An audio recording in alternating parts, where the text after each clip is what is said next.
सुप्रभात विद्यार्थियों। मैं अनूप कुमार शुक्ला एकलव्य इंटरनेशनल एकेडमी द्वारा आयोजित ऑनलाइन कक्षा में आपका हार्दिक स्वागत करता हूं। विद्यार्थियों, पिछली ऑनलाइन कक्षा में मैंने आपको हिंदी विषय की कृतिका भाग 2 जो है उसका तीसरा अध्याय साना साना हाथ जोड़ी, ठीक है ना, तो मधु काकरिया द्वारा रचित जो एक यात्रा वृत्तांत है, जो संस्मरण है, ठीक है, उसके 3 भागों के बारे में मैंने बताया। आज मैं जो आपके सामने प्रस्तुत करा वो चौथा पार्ट है, पार्ट 4 है। तो थर्ड पार्ट तक मैंने आपको कटाव मतलब जो शुरू से लेकर मतलब गैंगटोक से लेकर के कटाव तक की जो यात्रा का वृत्तांत, तो इसमें मैंने आपको बताया है कि कटाव पहुंचते ही उन्हें क्या लगा। ऐसा लगा कि ईद की सुंदरता जो है, ईद की सुंदरता मतलब यहाँ पर जो है ऐसा लगता है कि स्वर्ग यहाँ पर उतर आया हो, देवताओं का स्वर्ग यहाँ पर ही उतर आया हो। मतलब स्विट्जरलैंड से भी ज्यादा अत्यधिक सुंदरता वहां पर बताई गई है। हालांकि वो अभी तक टूरिस्ट स्पॉट नहीं बना है। कौन सा स्थान? कटाव, ठीक है। युमथांग लायुंग और गैंगटॉक युमथांग लायुंग, ठीक है, सेवन सिस्टर वाटरफॉल और भी हैं। मतलब ये तो टूरिस्ट स्पॉट बन चुके हैं। लेकिन किसी सिक्किमी युवक ने जब बताया कि आपको बर्फ देखनी है तो आगे जाओ, कटाव में जाना पड़ेगा, तो 500 मील मतलब 500 फीट दूरी पर, ठीक है, तो ऊंचाई पर जाना पड़ेगा। तो वो वहां से निकल लिए। ऊबड़ खाबड़ रास्ते, डरावने रास्ते, धुंध परत छाई हुई थी, बादल ऐसे नीचे आ गए थे, कुछ नहीं दिखाई दे रहा, मतलब थोड़ा बहुत हल्का फुल्का दिखाई दे रहा, धुंधी धुंध दिखाई दे रहा था। तो धीरे धीरे सरकते सरकते वो कटाव तक पहुंचे तो उन्होंने देखा कि वाह, जो है धुंध की चादर भी हटने लगी थी। उन्हें सफेद चादर मतलब पर्वतों पर किसी सफेद चादर दिखने लगी। हल्की हल्की जो है घुटनों बर्फ जो है वहां पर जमी हुई थी, पड़ी हुई थी, गिरी हुई थी, ठीक है। तो लेखिका तो अपनी उसमें मतलब यात्रा वृत्तांत में ही खोई हुई थी। उसे फोटो कैप्शन वगैरह उसमें कोई इतना उसने रुचि नहीं ली। बाकी जो भी यात्री थे उनकी सहेली बनी है, और बाकी जो टूरिस्ट मतलब ड्राइवर कम गाइड के साथ जो आए हुए थे, बाकी जो टूरिस्ट गाइड थे उनके साथ जो यात्री आए हुए थे, उन्होंने अपने अपने तरीके से फोटो कैप्शन लेना शुरू कर दिया। लेकिन लेखिका तो उस स्वर्ग जैसे अनंत सौंदर्य में, उस स्वर्ग के समान अनंत सौंदर्य में खोती चली गई और उसके बारे में अपने मन में ग्रहण करने लगी, ताकि जो है मतलब वो उनकी यादों में मतलब उनकी यादें जो है जब वो वापस जाएगी तो उनकी यादें फिर से उन्हें याद नहीं। हाँ, मस्ती करने लगे, खूब उछलने लगे, कूदने लगे बाकी यात्री। लेकिन वो तो जो है उन फोटो मतलब जो सुंदरता है उनकी कैप्शन लेने लगी, ठीक है ना। तो आगे चलते हैं। आगे देखो, कटाव की सुंदरता के बारे में फौजी छावनियां भी दिखी, फौजी से भी सवाल किया, ठीक है ना। तो आप इतनी भयंकर सर्दी में इतनी 0 डिग्री -0 डिग्री में मतलब माइनस चला जाता है, 15 डिग्री सेल्सियस भी चला जाता है, 10-15 डिग्री सेल्सियस जो तापमान चला जाता है, इतने आप ऐसे कैसे ड्यूटी दे देते हो, अपनी ड्यूटी कर लेते हो, कैसे अपना कर्तव्य निभा लेते हो इतनी भयंकर सर्दी में। तो फौजी ने क्या उत्तर कहा कि मतलब आपकी सलामती के लिए, आप चैन की नींद सो सके इसलिए तो हम यहाँ पहरा दे रहे हैं। आप चैन की नींद सो सके इसलिए तो हम यहाँ पहरा दे रहे हैं। कितना अच्छा सुंदर जवाब दिया। तो वहां से विदा लेते हुए, है ना, तो उसने विदा लेते हुए फिर आगे बढ़े। तो उन्होंने फिर दूसरी छावनी देखी वहां पर, ठीक है। तो ऐसा लगा कि लेखिका ने वाकई में उनको बहुत अच्छा लगा। तो जब दूसरी छावनी वहां पे देखी तो वहां पे लगा कि वहां पे लिखा हुआ था, क्या लिखा हुआ था? We give our today for your tomorrow, हम अपना आज दे रहे हैं आपके कल के लिए। मतलब फेरो बेटुल मतलब पहले फौजी से जब उन्होंने वार्तालाप की, जब फौजी ने इतने सुंदर तरीके से उनको जवाब दिया तो उससे फेरो बेटुला बोलते हुए फिर मिलेंगे कहते हुए जितेन ने जीप चालू कर दी, ठीक है। थोड़ी देर बाद ही फिर देखिए एक फौजी छावनी मतलब थोड़ा आगे से जैसे गए जीप में बैठ करके उस अनंत सौंदर्य के दर्शन करने के लिए फिर से गए, तो वहां पर एक छावनी और थी, फौजी छावनी और थी। वहां पे क्या लिखा हुआ था? We give our today for your tomorrow, हम अपना आज दे रहे हैं आपके कल के लिए, ठीक है। मन उदास हो गया, भीतर कुछ पिघलने लगा। किसका मन उदास हो गया? लेखिका का। भीतर कुछ पिघलने लगा। महानगर में रहते हुए कभी ध्यान नहीं आया, इतने बड़े शहरों में रहते हुए भी मुझे कभी ध्यान नहीं आया कि जिन बर्फीले इलाकों में वैसाख के महीने में भी 5 मिनट में, वैसाख के महीने में 5 मिनट ठहरना भी यहाँ क्या है, हम ठिठुरने लगते हैं। 5 मिनट ठहरने में इतनी भयंकर ठिठुरने लगते हैं। ये जवान, हमारे भारत देश के ये जवान कैसे पोष और माघ महीने में, मतलब जब वैसाख के महीने में इतनी ठंड है तो पोष और माघ के महीने में आने पर तो कैसे ये जो है केवल यहाँ सिवाय पेट्रोल के और कुछ भी नहीं, सब कुछ जम जाता है, सिवाय पेट्रोल के यहाँ सब कुछ जम जाता है। इतनी कड़कड़ाती, इतनी भयंकर माइनस काफी डिग्री, मतलब माइनस 30-20 डिग्री सेल्सियस तक जो तापमान चला जाता है, यहाँ पर वो तैनात रहते हैं। मतलब केवल पेट्रोल के अलावा यहाँ पे सब कुछ जम जाता है, फिर भी ये अपनी धरती, अपनी भारत देश की सीमा की सुरक्षा के लिए यहाँ डटे रहते हैं, तैनात रहते हैं। और जिन संकरे, घुमावदार और खतरनाक रास्तों से गुजरने भर में, और जिस संकरे, घुमावदार और खतरनाक रास्तों से गुजरने भर में हमारे प्राण कांप उठते हैं, हमारे प्राण तब कपाने लगते हैं, कांपने उठते हैं, उन रास्तों को बनाने में जाने कितनों के जीवन अपनी मियाद से पूर्व ही खत्म हो गए, अपनी मतलब इच्छाओं से पूर्व, मियाद मतलब इच्छाओं से पहले ही खत्म हो गए। मतलब ये किसके लिए कहा जा रहा है? ये श्रमशील महिलाओं के लिए कहा जा रहा है। ये उन श्रमशील महिलाओं के लिए कहा जा रहा है जो पत्थर तोड़ रही थी और जो हमारे लिए रास्ता बना रही थी, जो किसके लिए? टूरिस्ट के लिए रास्ता बना रही थी, इतना सुंदर रास्ता बना रही थी। उनको मौत मतलब और जीवन के बीच वो झूल रही थी, जीवन और मौत के बीच जो झूल रही थी, उन श्रमशील महिलाओं के लिए कहा गया है। क्या कहा गया है कि इतने सकरे, घुमावदार और खतरनाक रास्तों से गुजरने भर में हमारे प्राण जब कांपने लगते हैं, तो उन रास्तों को बनाने के लिए पता नहीं कितने श्रमशील महिलाओं ने, कितने श्रमशील मनुष्यों ने अपने जीवन, अपनी मियाद से पूरी अपना जीवन समाप्त कर लिया है। मेरे लिए यात्रा सचमुच एक खोज यात्रा थी, वाकई में लेखिका के लिए क्या साबित हुई? खोज यात्रा। पूरा सफर चेतना और अंतरात्मा में, पूरा सफर जो है चेतना और अंतरात्मा में हलचल मचाने वाला था। जो चेतना मतलब जो मन है, और जो अंतरात्मा मतलब जो आत्मा है, उसको मतलब उसमें खोने लगा, उसमें हलचल मचाने लगा। कुछ ना कुछ नया जो दिखता जा रहा था, कुछ ना कुछ जो नया वहां पर प्रतीत होता जा रहा था।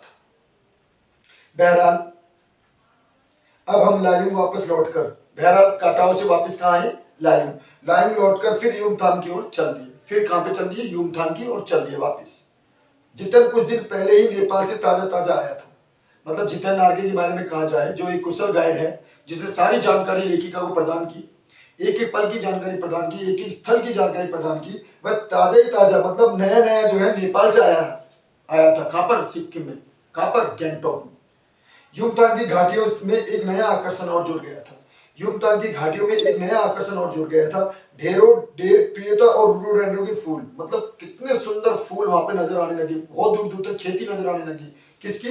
रोडोडेंड्रन और प्रियता के फूल नजर आने लगे। जितन बताने लगा बस 15 दिनों में ही देखिएगा मैडम, पूरी घाटी फूलों से इस कदर भर जाए कि जो पूरी घाटी जो है ना युमथांग की, ये फूलों से इस कदर भर जाएगी कि लगेगा फूलों की सेज रखी हो। ऐसा लगेगा यहाँ पे फूलों की सेज सजा दी हो। ठीक है ना? मैं ये घाटियां जो है दुल्हन की तरह सजने लगेगी, एक दुल्हन की तरह यहाँ दिखने लगेगी, नई नवेली दुल्हन की तरह, जो फूलों की जूड़ों से, जिन्होंने फूलों के जूड़े सजाए हुए हों।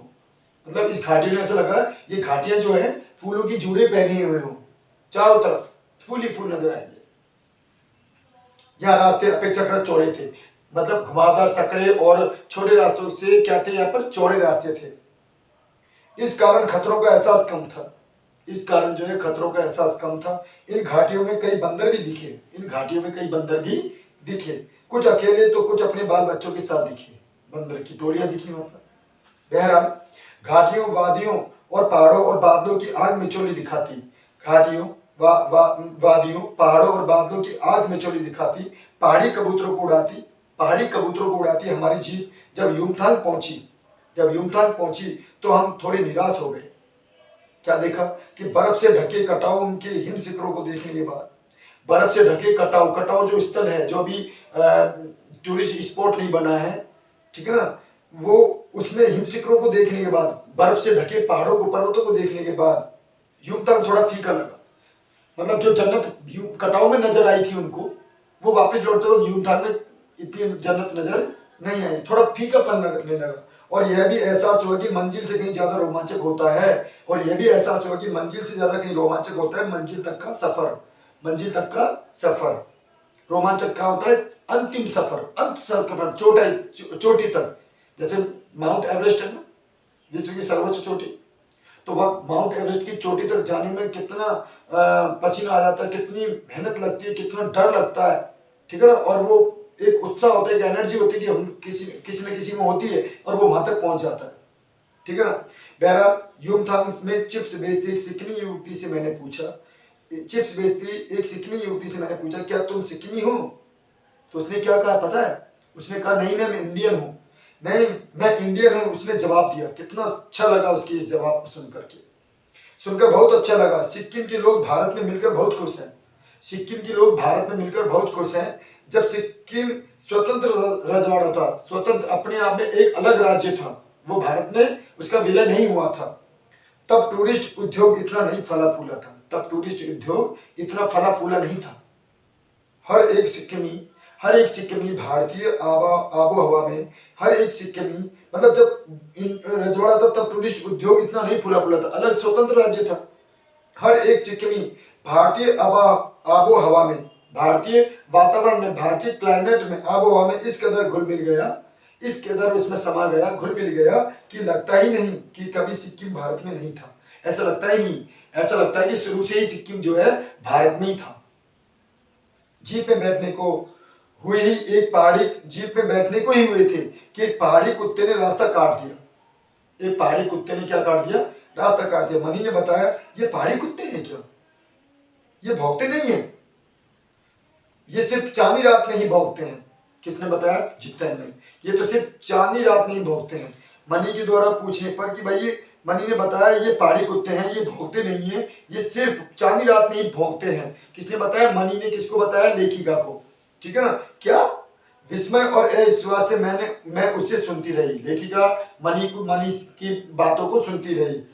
क्या समुद्र की तरह कुत्तों पर भी पूर्णिमा की चांदनी, क्या समुद्र की तरह कुत्तों पर भी पूर्णिमा की चांदनी कामनाओं की ज्वार भाटा जगाती है? अर्थात इनमें एक ऐसा एक नया कामना उत्पन्न करती है, एक ज्वार भाटा जगाती है। इनमें एक ऐसी आग, मतलब उनकी अंदर एक ऐसी एनर्जी, मतलब ज्वार भाटा मतलब क्या होता है?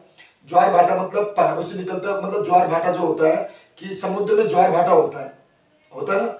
तो क्या समुद्र में भी, समुद्र की तरह कुत्तों में भी पूर्णिमा की चांदनी कामना को ज्वार भाटा जगाती है? कामनाओं की एक उत्सुकता, जो कामना भरी एक नयापन, ठीक है ना, वो जगाती है। खैर छोड़ो। लौटती यात्रा में जीप में भी जितने हमें रकम की जानकारी देता है, तरह तरह की रकम मतलब तरह तरह की जानकारी देता रहा। मैडम यहाँ एक पत्थर है जिस पर गुरु नानक जी के फुटप्रिंट है। वाकई में थे। यहाँ एक पत्थर है जिस पर गुरु नानक के फुटप्रिंट है। कहते हैं यहाँ गुरु नानक की थाली से थोड़े से चावल छिटक कर, ये बताया किसने बताया? जितन नारगे जी। यहाँ गुरु नानक की थाली में से कुछ चावल छिटक कर बाहर गिर गए थे। जब गुरु नानक जी यहाँ आए थे तो उनकी थाली से चावल छिटक कर नीचे गिर गए थे। जिस तरह चावल छिटके, जिस जगह चावल छिटके वहां चावल की खेती होती है। जहां पर चावल छिटके हैं वहां चावल की खेती होती है। करीब 3-4 किलोमीटर बाद ही उसने फिर उंगली दिखाई। मैडम इसे खेदुम कहते हैं। देखो जब उसने बताया कि गुरु नानक जी जब यहाँ आए थे तो जब उन्होंने अपने खाने की थाली से, मतलब गुरु नानक की थाली से चावल छिटक गए थे, सूखे चावल जब छिटके थे तो वहां पर क्या होने लगी? चावल की खेती होने लगी। ठीक है ना? फिर उसके बाद बताया 3-4 किलोमीटर आगे जाने के बाद क्या बताया कि खेदुम के बारे में बताया कि ये खेदुम इलाका है। इलाके का नाम क्या था? खेदुम। यह पूरा लगभग 1 किलोमीटर का एरिया है। ये इलाका जो है 1 किलोमीटर में घिरा हुआ है। यहाँ देवी देवताओं का निवास है। यहाँ क्या है? देवी देवताओं का निवास है। यहाँ जो गंदगी फैलाएगा वो मर जाएगा। हाँ, कितनी अचंभ मतलब कितनी, मतलब आश्चर्यचकित बात कही, अद्भुत बात कही कि वाकई में विश्वास नहीं होता कि यहाँ जो गंदगी फैलाएगा वो मर जाएगा। कौन से इलाके में? खेदुम। जब 3-4 किलोमीटर आगे गए उमथाम से वापस गैंगटॉक की ओर है तो वहां पे खेदुम इलाका है। वो अब दूसरे रास्ते से जाने लगे। जिस रास्ते से आए थे उस रास्ते पर ना करके वो दूसरे रास्ते से जाने लगे। जाने वाला रास्ता अलग था, आने वाला रास्ता अलग होता है। छोटे छोटे रास्ते हैं, चौड़े, तो जाने वाला रास्ता थोड़े चौड़े लगे। ठीक है ना? वह मर जाएगा। तुम लोग पहाड़ों पर गंदगी नहीं फैलाते क्या? उसने जीभ निकालते हुए कहा, नहीं मैडम। मैडम ने जब लेखिका ने ये सवाल पूछा तुम लोग पहाड़ों पर गंदगी नहीं फैलाते क्या, तो उसने जीभ निकालते हुए कहा, नहीं मैडम, पहाड़, नदी, झरने, हम सब इनकी पूजा करते हैं। वाह क्या बात, अद्भुत। इस प्रकृति की पूजा करते हैं। देखो पहाड़ों की, नदी की, झरनों की, सबकी पूजा कौन करते हैं? सिक्किमी युवक युवतियां, सिक्किमी लोग। ठीक है? हम इन्हें गंदा करेंगे तो हम मर जाएंगे। सुनकर कितना अच्छा लगता है। हमें नहीं अगर गंदा करेंगे तो मर जाएंगे, तभी तो वहां पर स्वर्ग जैसी सुंदरता दिखाई दी है, तभी तो स्वर्ग। और बाकी आपने देखा होगा कई टूरिस्ट मतलब स्पॉट्स पर गंदगी ज्यादा रहती है, कई कई जगह तो गंदगी रहती है, लेकिन वाकई में ये इलाका इस तरह के जो लोग होते हैं, लद्दाख के लोग होते हैं, सिक्किम के लोग होते हैं, ठीक है, मिजोरम मेघालय इधर के आसपास के जो लोग होते हैं, ये इनकी इनकी इनकी अपना अपना रहन सहन, अपना अपना रीति रिवाज है, अपना खान पान अलग है। इनकी ये कितनी सुंदरता मतलब सुंदरता रखते हैं, अपने इलाके को सुंदर बनाकर रखते हैं, वहां पे गंदगी नहीं रखते, तभी गैंगटॉक इतना सुंदर है। मैंने कहा, किसने कहा? लेखिका ने। तभी तो गैंगटॉक इतना सुंदर है। गैंगटॉक नहीं मैडम, गतोंग कहिए। वाह, गैंगटॉक नहीं, इसको पुराना नाम क्या है? गतोंग कहिए। इसका असली नाम गतोंग है। किसने बताया? जितेंद्र नार्गे ने। गतोंग का मतलब है पहाड़, मतलब पहाड़ों की नगरी, पहाड़ों का इलाका, पहाड़ों का स्वर्ग, पहाड़ों का स्वर्ग, ठीक है। मैं कुछ पूछते कि वह फिर चालू हो गया। कौन? जितेंद्र नार्गे। मैडम युमथांग भी पहले टूरिस्ट स्पॉट नहीं था, युमथांग भी पहले टूरिस्ट स्पॉट नहीं था। यह तो सिक्किम जब भारत में मिला, ये जब सिक्किम भारत में मिला उसके भी कई वर्षों बाद, मतलब जो भारत के मिलने के कई वर्षों बाद, भारतीय आर्मी के कप्तान, भारतीय आर्मी के कप्तान शेखर दत्ता के दिमाग में आया, कप्तान जो था शेखर कौन? दत्ता के दिमाग में आया कि यहाँ सिर्फ फौजियों को रखकर क्या होगा, यहाँ पर फौजियों को रखकर कुछ नहीं होने वाला, क्यों ना इसको इन घाटियों के बीच रास्ते निकाल करके इसे टूरिस्ट स्पॉट बनाया जाए, क्यों ना इस घाटियों के बीच रास्ते निकाल करके यहाँ टूरिस्ट स्पॉट बनाया जाए। और ऐसा हुआ भी। तो आप देखिए, जितेंद्र नार्गे ने देखा, आप देख ही रही हो, अभी भी रास्ते बन रहे हैं, अभी भी यहाँ पर रास्ते बन रहे हैं। मतलब सिक्किम जब भारत में मिला, उसके कई सालों बाद एक शेखर दत्ता नामक फौजी अधिकारी थे, अफसर थे, उनके दिमाग में ये कौंधा कि यहाँ फौजी को रखने से क्या होगा भाई, यहाँ फौजी रखने से केवल कुछ नहीं हो सकता, क्यों ना इसको टूरिस्ट स्पॉट बनाया जाए। तो वहां से वो रास्ते निकालने लगे, गैंगटॉक से इन्होंने युमथांग, लायुंग और कटाव तक के क्या कर दिए, रास्ते बनाना शुरू कर दिए। और अभी भी रास्ते बन रहे हैं। किसने कहा? जितेंद्र नार्गे ने। हाँ, रास्ते अभी भी बन रहे हैं। किसने कहा? लेखिका ने। नए नए स्थानों की खोज अभी भी जारी है, नए नए स्थानों की खोज अभी भी जारी है। शायद मनुष्य की इस असमाप्त खोज का नाम सौंदर्य है, शायद इस मनुष्य की इस असमाप्त खोज का, जो कभी समाप्त नहीं हुई है, जो खोज कभी समाप्त नहीं है, जो कंटिन्यू बिनी में है, चालू है, ठीक है ना। मन ही मन में कहती हूँ, जीप आगे बढ़ने लगी, जीप आगे बढ़ने लगती है। तो ये था मतलब साना साना हाथ जोड़ी, छोटे छोटे हाथ जोड़ करके मैं भगवान से प्रार्थना करती हूँ, ठीक है ना।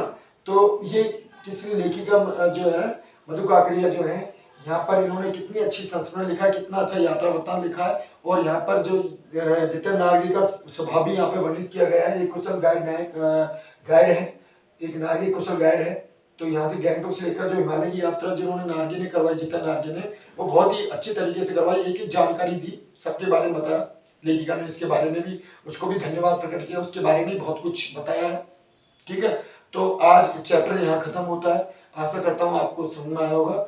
आज अब इसके बारे में हम दोबारा फिर से एक बार रिवाइज करेंगे, ठीक है। तो आज के लिए इतना ही, धन्यवाद।